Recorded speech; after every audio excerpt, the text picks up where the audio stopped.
Have you ever wondered why the Spanish have two surnames, or why the children's surnames are not the same as their parents' surnames? Let's find out why. Hello and welcome to another Spanish lesson with me, Eva. Today we won't be talking grammar, we won't be talking vocabulary. Today's lesson is cultural, okay? So as I said in the introduction, we will be explaining Spanish surnames and how it works, really. You may have noticed that the Spanish always have two surnames, sometimes even more, but let's just stick with two surnames, okay? Let's keep it simple. So where do they come from? How do they end up with two? And even more importantly, or more interesting maybe, how come the children don't have the same surnames as their parents? Basically, once I explain how it works, you will understand why children don't have the same surname as their parents, okay? Even the parents, the mother and the father, don't have the same surname, okay? Which for someone like me, coming from a culture where the whole family will share the same surname, the father, the mother and the children, and there will only be one most of the time, knowing or seeing how it works in Spain is actually quite interesting. Okay, so let's see how it works, and we will see how it works through 3 generations, okay? So we'll start with the grandparents and then parents and then children, okay? And you will see how surnames, some are inherited, some are kept alive, so to speak, and some are discarded, okay? Good. Okay, let's start with grandparents, and we will have so we will have maternal and paternal grandparents. We will start with 4 people and then see how their surnames are either kept or not, okay? So let's say on the father's side, so let's start here on the father's side, okay? The grandparents, let's say the grandfather will be called, I don't know, Sánchez de la Fuente, and the grandmother will be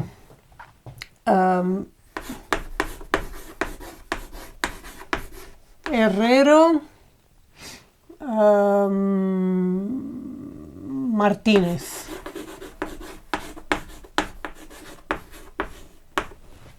Okay, and then on the mother's side, the 2 grandparents will be, so the grandfather will be Diaz and Cordero, and the grandmother will be, let's see, Esteban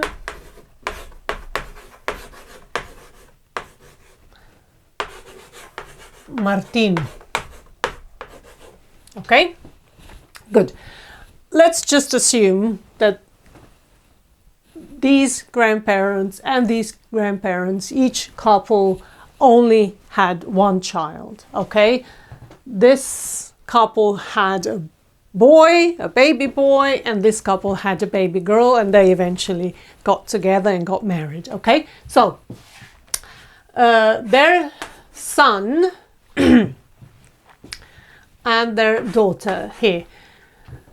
Their son, basically the rule is that when a child is born, they will inherit their father's first surname and their mother's first surname. Okay, so in this case, the father's first surname is Sanchez and the mother's first surname is Herrero. So when a child is born, the second surnames are dropped, okay? And the child inherits one surname from the father and one from the mother, okay? So their son would be Sanchez Herrero, and their daughter would be Diaz Esteban.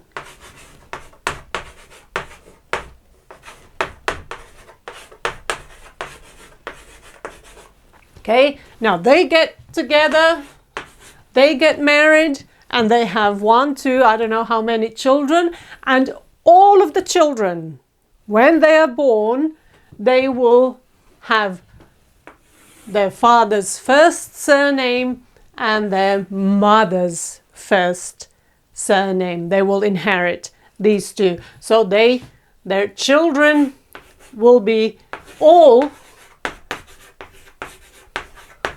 Sanchez Diaz. Now, it is possible for the couple to agree on doing it the other way around, on putting the mother's surname, the mother's first surname, in the first place, and then followed by the father's first surname in the second place. It's okay, it's allowed. Not many people do it. In fact, I don't know anyone myself, but then again, there's 40 million people more living in Spain, and I'm sure there are couples who've decided to do it the other way around. However, traditionally and possibly 99.9% of cases, it's always the father's surname followed by the mother's surname, okay? And we're always talking first surname, okay? So, most likely their children will be Sanchez Diaz, although if they were to agree to do it the other way around, their children would then be called Diaz Sanchez. However, if whatever they do with the first child, so either Sanchez Diaz or Diaz Sanchez, all the other children have to have it the same way, okay? So you can't change your mind with the second child or with the third one, with the fourth one. Once you have a child and you decide on their surname, you have to stick with that combination and that order with all other children, okay? So, Sanchez Diaz. Now, what happens when a Spanish woman gets married? You might wonder, but surely didn't this grandma here, when she got married to Diaz Cordero, didn't she lose her surname and take her husband's surname? No. In Spain, you're born with a surname and you die with that surname. It never changes, whether you're a man or a woman. But again, in other cultures, it's normal for the woman to lose her surname and take her husband's. So the Spanish women, they don't do that, and they find it very strange. Even men here, when you tell them that in your culture that, for example, my mother, she was born, she had one surname. When she got married, she took my father's surname, and then all of children, me, my brother, my sister, we all had the same surname. So one family unit, one surname. For the Spanish, that just they can't believe that someone would lose their surname. For them, it's like losing a part of your identity. No, It's probably because they're not used to it. If they grew up with it, if that was a tradition they grew up with, they would understand it.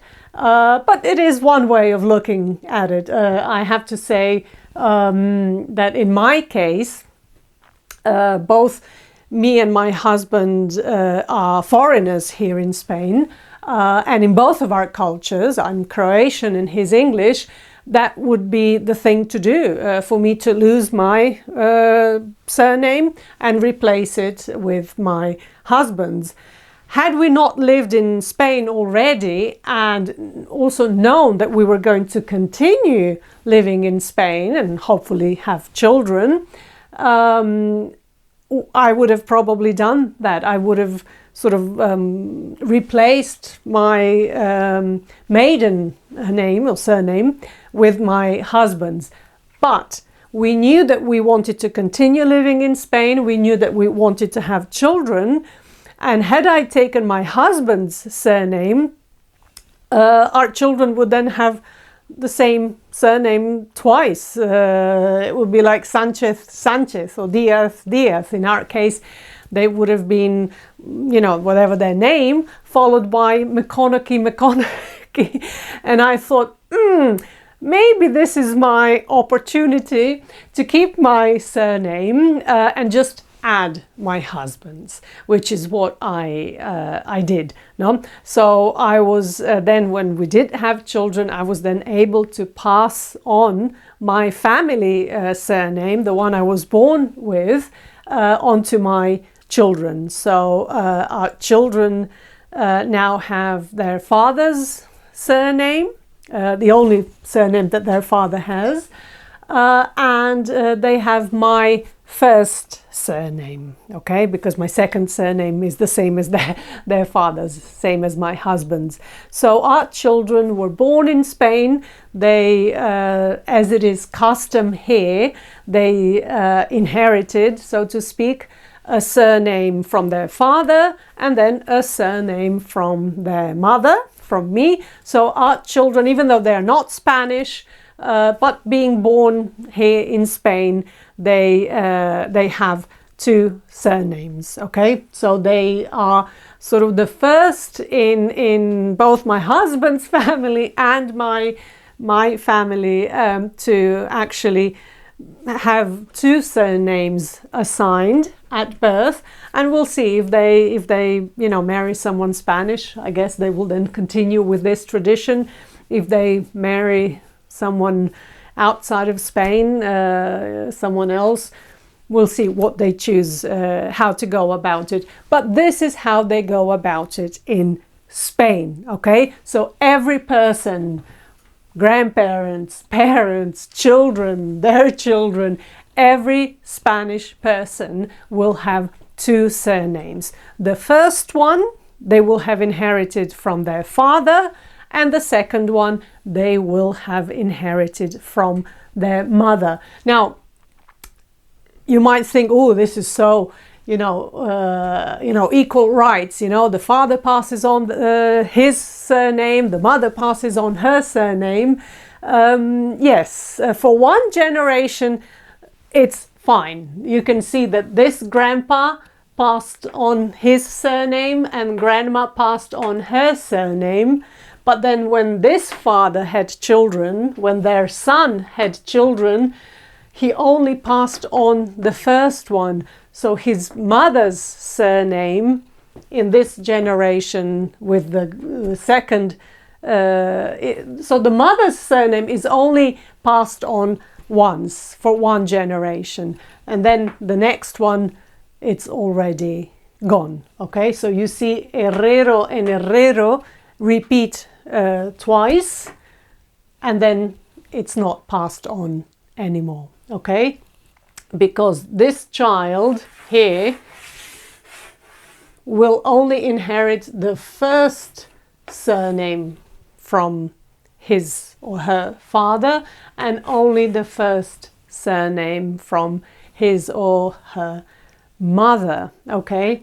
So again, the mother's surname Esteban was passed on to her daughter, but then the daughter could not pass it on to her child because the mother's surname was in the second place, and it's only the one that's in the first place that is passed on to the next generation. Okay, but this is how the Spanish end up with two surnames. So they get one from the father, one from the mother, but always the first one, because you have to keep in mind that their father and their mother also had two.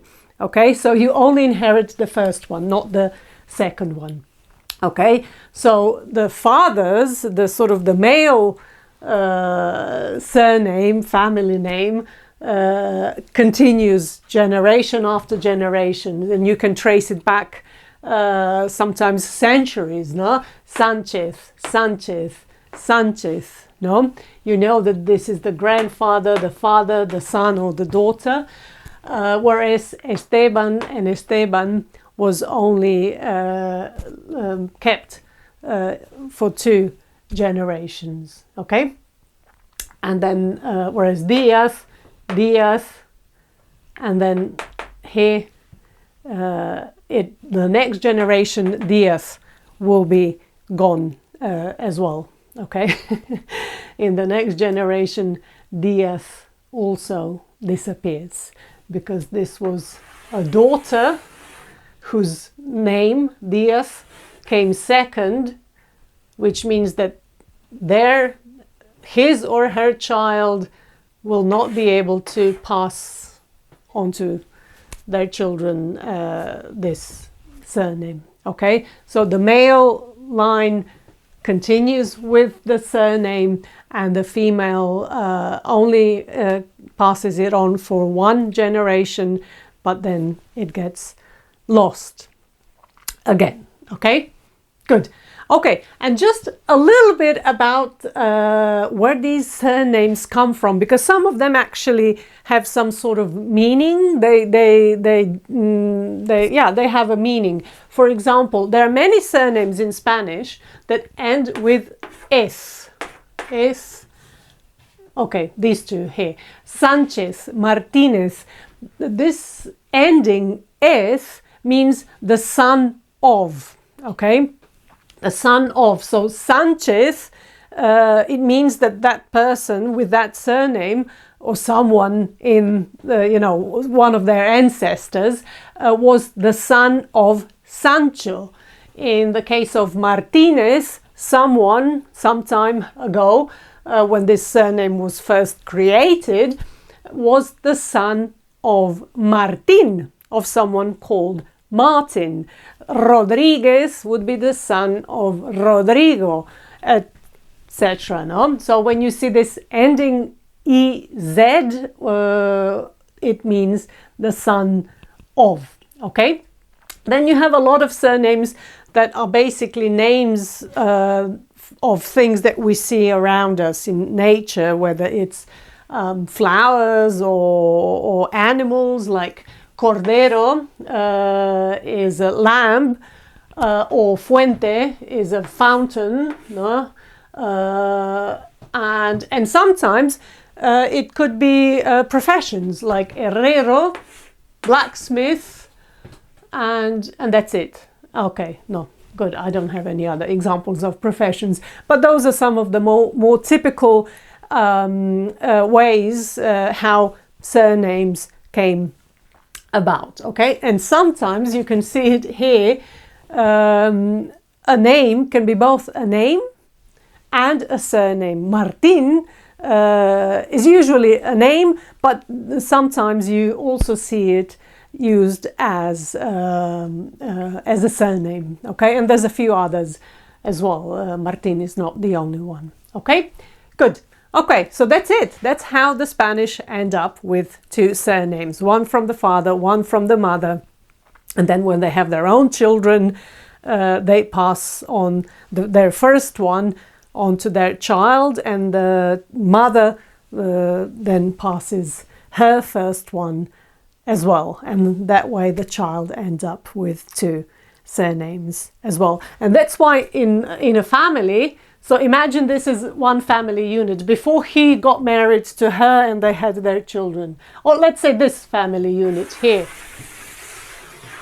The father's surname is Sanchez Herrero, the mother's Diaz Esteban, and the children's Sanchez Diaz. So you end up with 3 different combinations in each family. The father has one, the mother has another one, and then the children have a third one. But it is true that the children then all share the same one, okay? But there are 3 different surname combinations in each family. Okay, good. Well, that's all for today. I just wanted to show you how it works, because a lot of people have asked me, why do the Spanish have so many surnames? Where do they get them from? How does it work? So if you ever wondered how it works, this is how it works. Okay, good. Okay, have a nice day, and I'll see you in the next lesson.